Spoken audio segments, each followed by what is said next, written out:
Shalom, shalom, shalom. J'annonce dans la vie de quelqu'un ce matin un retournement de situation, un coup de théâtre de gloire. Écoute-moi bien. Par curiosité, je me suis penché sur l'agenda ministériel de notre Seigneur Jésus-Christ pour savoir exactement ce pour qui Jésus-Christ est venu. Et là, je me rends compte que dans le programme de notre Seigneur Jésus-Christ, les choses sont très claires. Je lis pour vous ceci dans Luc 4, versets 18 à 19. Reprenant les paroles du prophète Ésaïe, repris par notre Seigneur Jésus-Christ lui-même. L'Esprit du Seigneur est sur moi parce qu'il m'a oint pour annoncer une bonne nouvelle aux pauvres. Oui, Christ est venu pour les pauvres en esprit, pour ceux qui ont faim et soif de la justice de Dieu, pour les affligés. Il m'a envoyé pour guérir ceux qui ont le cœur brisé. Oui, je dis encore que le Christ est venu pour ceux qui ont le cœur brisé, déchiré, meurtri par les choses incroyables, y compris pour ce qu'ils ont eux-mêmes fait, posé comme acte, et dont ils ne peuvent de par eux-mêmes se libérer du joug de la culpabilité. Christ est venu pour ceux dont le cœur est brisé par la trahison des hommes, par le rejet des hommes, par la maltraitance des hommes, par les injustices des hommes, les injustices de ce monde. Christ est venu pour ceux-là à qui le monde, le système de ce monde et les démons et autres ont arraché la joie de vivre, la paix et la joie dans l'âme. Ensuite, il est dit pour proclamer aux captifs la délivrance. Oui, notre Seigneur Jésus-Christ est venu pour ceux-là qui sont captifs des hommes, du système de ce monde, des faux prophètes, des prisons de Satan, du péché, de l'esclavage sous toutes ses formes et horreurs, des abominations, des sectes pernicieuses pseudo-chrétiennes, se prétendant Église de Jésus-Christ. Oui, Christ est venu pour eux. Nul ne rend libre un homme déjà libre. Il est venu effectivement pour ceux qui sont captifs. Et le texte continue en disant aux aveugles, le recouvrement de la vue. Oui, notre Seigneur Jésus-Christ est venu pour ceux-là qui sont expressément retenus aveugles, ignorants, pour ne pas qu'ils discernent la gravité, le sens et la résonance de leurs actes, crimes et péchés. Et pour qu'ils aient la conscience flétrie et morte, il est venu exhumer et faire vivre leur conscience enterrée et éloignée de Dieu. C'est pour cela que notre Seigneur est venu. Jésus-Christ est venu pour tous ceux-là qui ont été expressément plongés dans toutes les formes d'ignorance spirituelle, doctrinale, pour qu'on puisse mieux les exploiter, les piller, abuser d'eux, faire d'eux des hommes vils, aviliers, serviles, réduits à vivre par instinct bestial, s'adonnant à une vie sans frein en matière de dissolution. C'est pour eux que notre Seigneur Jésus-Christ est venu, non pas pour les saints. Il est dit encore pour renvoyer libres les opprimés. Jésus-Christ est venu pour tous ceux-là qui sont victimes d'oppression, de manipulation, d'intimidation, de menaces, de terreurs, de psychose, d'abrutissement, d'aliénation sous toutes les formes, par les démons, par les hommes acquis à la cause du diable, par le système, par le péché, etc. Il est venu pour eux. Il est dit enfin pour publier une année des grâces du Seigneur. Oui, je le dis, Jésus-Christ est venu pour publier, rendre visible et manifeste la grâce miséricordieuse de Dieu à tous ceux-là à qui on cache la grâce de Dieu pendant qu'on publie des choses qui souillent les pensées et qui violent les idéaux de la saine morale. Oui, Jésus-Christ est venu pour tous ceux-là qui ont été entraînés, conditionnés, contraints ou poussés à se déchoir de la grâce de Dieu en Christ au profit d'autres aventures spirituelles nuisibles pour leur âme, leur mieux-être et leur éternité. Jésus-Christ est venu pour publier une année de grâce céleste, un décret céleste qui casse toutes les décisions rendues par Satan pour sceller le sort des uns et des autres sur la base de leurs péchés et ce en vertu du prix qu'il a payé à leur place. C'est pour cela que Jésus-Christ est venu et c'est pour cela que Jésus-Christ est venu. Voici donc ceux qui sont pris en compte par le programme pour lequel Christ a été manifesté aux hommes ici sur terre. Les pauvres, numéro 1, ceux qui ont le cœur brisé en numéro 2, les captifs en numéro 3, les aveugles en numéro 4, les opprimés en numéro 5, les damnés du diable et des hommes, sinon du système en numéro 6. Vous voyez donc de par vous-même que nulle part il n'est mentionné les gens sans souci. Que cela soit très clair. Christ n'est pas venu payer le prix pour les bien portants moraux, pour les justes, pour les saints, ni pour les méritants, mais pour les impies, afin de les racheter. Et enfin, un royaume de prêtres, une nation sainte, un peuple acquis, un sacerdoce royal. Pierre l'apôtre dit ceci en 1 Pierre 2, verset 9 à 10. Vous, au contraire, vous êtes une race élu, un sacerdoce royal, une nation sainte, un peuple acquis, afin que vous annonciez les vertus de celui que vous appelez des ténèbres à son admirable lumière. Vous qui autrefois n'étiez pas un peuple et qui maintenant êtes le peuple de Dieu, vous qui n'aviez pas obtenu miséricorde et qui maintenant avez obtenu miséricorde. Que donc personne ne se laisse embobiner par Satan quant à son passé, à son présent, mais qu'il soigne son présent et s'arme pour le futur. Vous savez, la culpabilisation, la tempête, le matraquage psychologique, le suicide, la peur de Dieu, l'autoflagellation, la self-condemnation en anglais, pour l'autocondamnation et autres, la désorientation identitaire sont une manœuvre de destruction de Satan et des démons. Ne cédez point à cela. Il n'est jamais trop tard et il ne sera jamais trop tard pour personne tant que nous sommes encore en vie pour remettre les pendules à l'heure. Je t'annonce qu'il va y avoir un coup de théâtre dans ta vie, quelque chose de beau. Dieu va retourner les choses en ta faveur. Vous savez, on peut commencer dans les abîmes de la perdition et de la dépravation, mais finir dans le rayonnement de la gloire de Dieu. Les exemples sont sans fin dans la Bible. Mais voici pour moi l'exemple le plus parlant que je vais laisser à tous ceux qui m'écoutent partout dans les nations. Voici ma preuve irréfutable par le bon sens, le premier des hommes à rentrer au paradis de Dieu. Savez-vous qui est-ce? Savez-vous qu'il ne fut point l'un des disciples du Christ, ni même un apôtre du Christ, ni Moïse, ni Élie, ni Samuel, ni même Abraham, le père de la foi, mais un brigand, celui-là qui se tenait à la droite, à sa droite, il est rentré au paradis. Pourquoi? Parce qu'avant lui, il n'était point question de paradis, mais de sein d'Abraham. En plein sur la croix, à côté du boss. Voici quels furent ses propos, sa repentance et sa confession de foi en Luc le chapitre 23, à partir du verset 39. L'un des malfaiteurs crucifiés l'injurait disant, « N'es-tu pas le Christ? Sauve-toi toi-même et sauve-nous. » Mais l'autre le reprenant, premier pas de repentance, et disait, « Ne crains-tu pas Dieu? » Deuxième pas de repentance. Toi qui subis la même condamnation, troisième pas de repentance.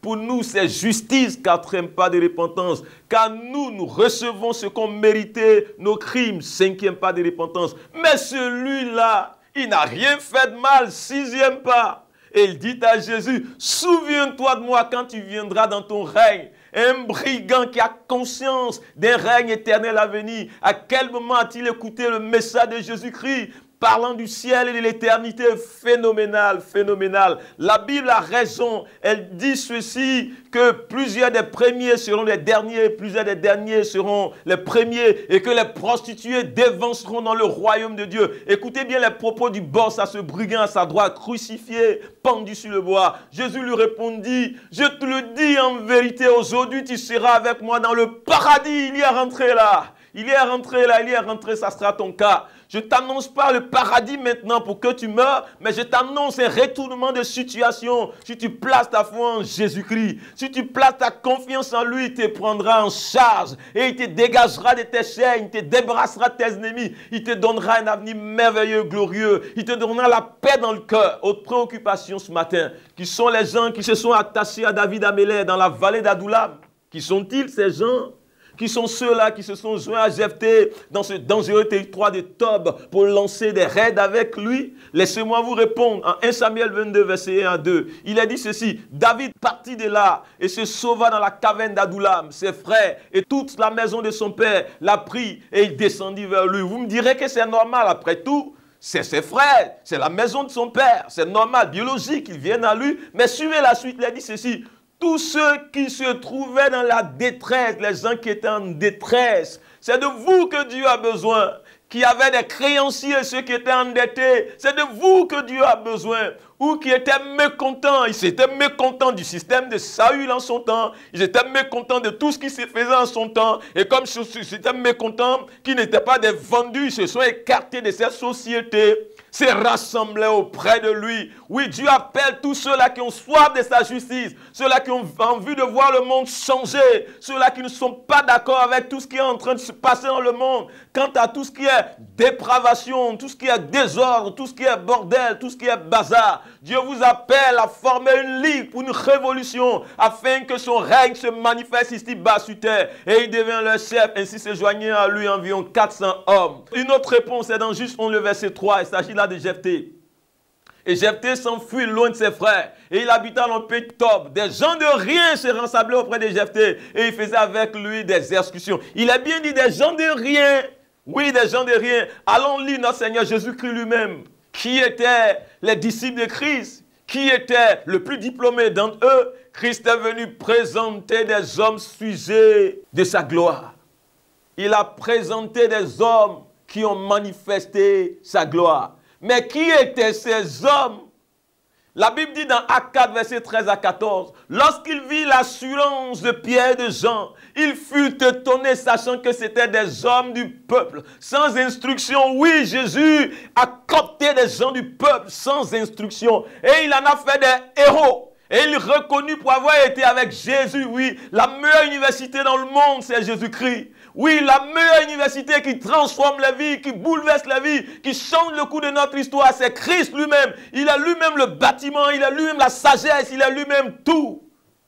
Mais comme il voyait là près d'eux, l'homme qui avait été guéri, il n'avait rien à répliquer. Oui, je t'annonce que Dieu interviendra à un tel niveau qu'on n'aura rien à dire, à pas capituler. Dieu manifestera une telle gloire que personne n'aura rien à dire ce qui te concerne. Il fera la différence afin que les bouches soient condamnées autour de toi et que son règne ébranle celui des ténèbres davantage dans ta vie, dans ta famille et dans ta nation. Vous savez, Dieu aime les gens de rien. Fondamentalement, ils ne sont pas vraiment rien. Ce sont eux en réalité les vraies gloires, les vrais grillés. Et ça, Satan le sait. Il ne faut donc pas les laisser réaliser qui ils sont, ni se réaliser. Oui, il faut leur alourdir la tâche, leur compliquer la marche au maximum. Il faut leur mener la vie dure plus qu'à tous. Il faut les fatiguer et les avoir à l'usure. Oui, car s'ils s'échappent, le monde change. S'ils s'échappent, les nations changent. S'ils prennent conscience, les villes changent. S'ils prennent conscience, les familles changent. S'ils prennent conscience et s'engagent, les secteurs de métiers changent. S'ils prennent conscience et s'engagent, les hommes changent. S'ils prennent conscience et s'engagent, les institutions changent. S'ils prennent conscience et s'engagent, les valeurs changent, les comportements également changent. C'est bien pour cela que Satan ne voulait pas que leur étoile rayonne dans ce monde des ténèbres à la gloire de Dieu. Il les a emprisonnés dans les conditions carcérales afin qu'ils ne puissent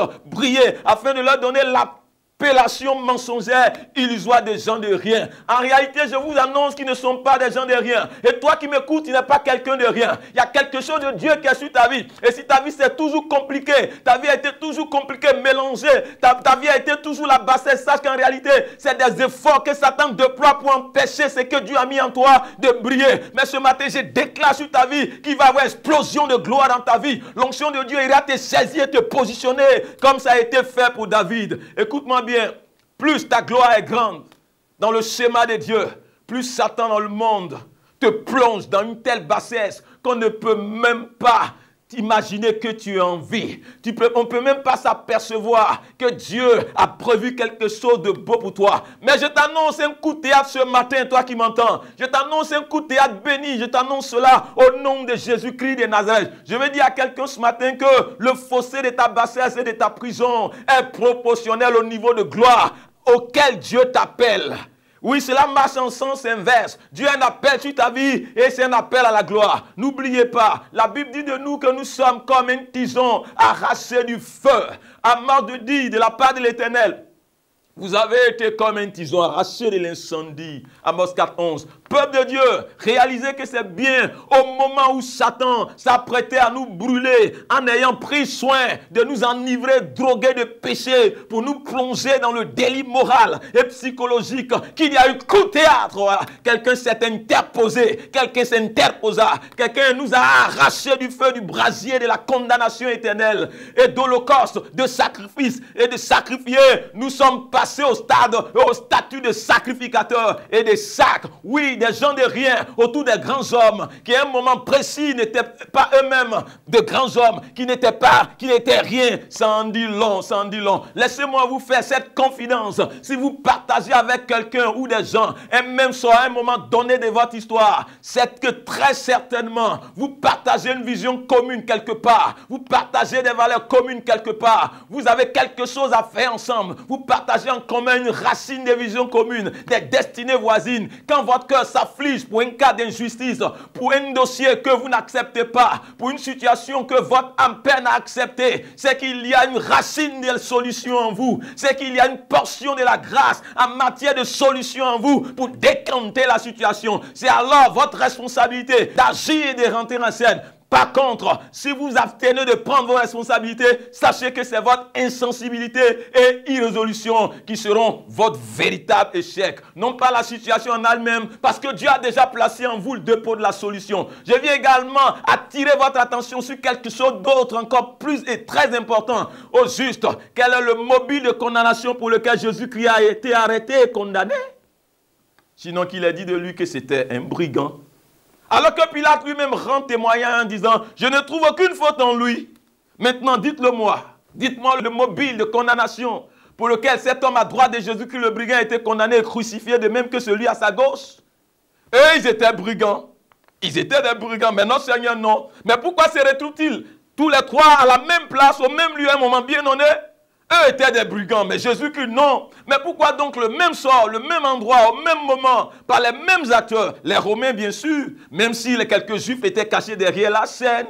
Ça n'est pas une simple coïncidence. Sachez que Jésus-Christ n'est point un criminel, mais il a été mis injustement par les hommes et justement par Dieu au rang des criminels à cause de justement la puanteur, la quantité des péchés de toute l'humanité, de toutes les générations passées, présentes et à venir. C'est pour cela qu'il a été pendu au bois à travers une souffrance, de par cette souffrance si atroce. Oui, Jésus-Christ a payé pour les péchés de celui qui était à sa droite, comme pour celui qui était à sa gauche, comme pour nous dire que oui, Dieu, il a payé le prix pour nous tous, mais à chacun sa responsabilité d'embrasser ce prix payé par sa foi, à chacun de saisir ce prix payé par sa foi. Jésus-Christ a été au carrefour le plus historique de la vie de ces deux hommes, à ce moment précis, en épousant leurs conditions de criminels, afin de leur partager sa justice éternelle et son éternité. Mais hélas pour l'un, que ce ne soit pas ton cas. Saisis cette opportunité de main tendue par le Christ en ton endroit. Gloire à Dieu pour cet homme à sa droite qui a saisi cette opportunité unique,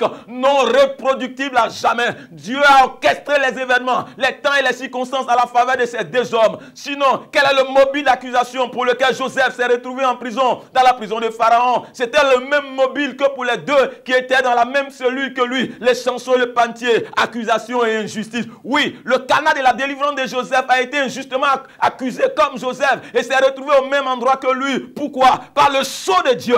Par le sceau de Dieu, Dieu était derrière les événements. Dieu a bousculé les événements. Dieu a orchestré les événements. Et Dieu a planifié les choses. Il avait un objectif à atteindre. C'est Dieu le maître orchestrateur des temps et des circonstances. C'est également lui qui positionne les hommes au bon endroit et au bon moment pour l'accomplissement de ses desseins souverains cachés et glorieux. Et quand tu le fais, il y a coup de théâtre. J'annonce un coup de théâtre dans ta vie ce matin. Certains ces éléments sont dans le vent, un crochet extérieur de la part de Dieu dans ta vie. Et le miracle est tangible parlant, il ferme la bouche de tous tes détracteurs. Je veux dire à quelqu'un ce matin que c'est trop tard pour tes ennemis. Ils sont venus en retard. Christ a déjà pardonné tes péchés. Dieu a déjà pris le contrôle de ta destinée en main. Et dites-leur bien qu'ils sont venus trop en retard. Et que quelqu'un de plus fort qui a traversé déjà votre vie, il a pris votre dossier en main. Dites-leur que quelqu'un a effacé le prix de par son sang, le prix de vos péchés. Il a tout annulé, tout ce qui vous condamnait, il a annulé cela. Il a détruit cela à la croix. Dites-leur que quelqu'un vous a acquitté de par le prix qu'il a payé. Il vous a acquitté de toutes les pénalités, oui, justifié, oui, il vous a acquitté de cela, en vertu du sang qu'il a versé pour vous. Quelqu'un savait qu'ils allaient venir vous condamner un jour, quelqu'un savait qu'ils allaient venir vous enchaîner, vous déporter un jour dans l'esclavage, et en enfer, il s'est interposé en payant le prix fort pour vous parce qu'il vous aime. Dites aux malédictions, elles n'ont pas le pouvoir légal d'agir contre vous. Dites à la mort et aux maladies, c'est trop tard pour elles, quelqu'un a déjà triomphé pour vous. Dites aux sorciers et autres, fini l'enchantement, rien ne peut se produire de bon de la part des démons contre vous, parce que le maestro par excellence, le véritable guerrier par excellence, le redoutable guerrier par excellence, il vous tient à l'ombre de ses ailes. Je veux dire à quelqu'un ce matin que le sacrifice de Jésus-Christ implose dans le camp de tous tes ennemis coalisés contre toi et même fin à leur espoir de te voir détruit et ruiné. Ça n'est terminé. Je veux dire à quelqu'un ce matin que le sacrifice de Jésus-Christ met tes ennemis dans le branle total et ouvre les portes de bonnes nouvelles dont Satan et les éléments ténèbres commencent. Ça n'est terminé. Il lâche prise à jamais. Ça n'est terminé, non pas le soir. Peu importe l'armada que Satan et ses démons ont déployé contre toi, peu importe le nombre de personnes qui avant toi ont échoué sur le même terrain, qui avant toi ont été victimes, peu importe le blocus d'en face, toi tu feras la différence. Parce que celui qui combat, il combat pour toi, il n'échoue jamais. Ne dis point que c'est fini, parce qu'il a lu le mot final. Il a lu le mot final, il a le pouvoir. Il a pouvoir ici-bas sur terre dans les siècles à venir. Peu importe la condition présente dans laquelle tu es effectivement, peu importe l'état de putréfaction avancée de ta condition, peu importe les chiffres et exemples avant toi te concernant. Si tu entends ce message, sache qu'il y aura exception, un coup de théâtre pour toi. Souvenez-vous de Moïse. Il y avait peine de mort sur sa vie, sur tous les enfants de sa génération décrétés par le grand Égypte. Mais coup de théâtre pour lui. Du zéro, dont on le voulait, il est devenu le héros par excellence de l'histoire de l'Ancien Testament. Il est devenu par coup de théâtre le premier prophète de la Bible, un législateur, un officier de rang, un général de division de la plus grande et puissante armée de son temps, père de la nation juive, pape, psalmiste et j'en passe. Souvenez-vous de David Amélé le roi. Sa tête avait été également mise à prix, non pas par quelqu'un le moindre, mais Saül. Il dut s'enfuir errer ça et là. Il a dû même faire le pitre, le fou.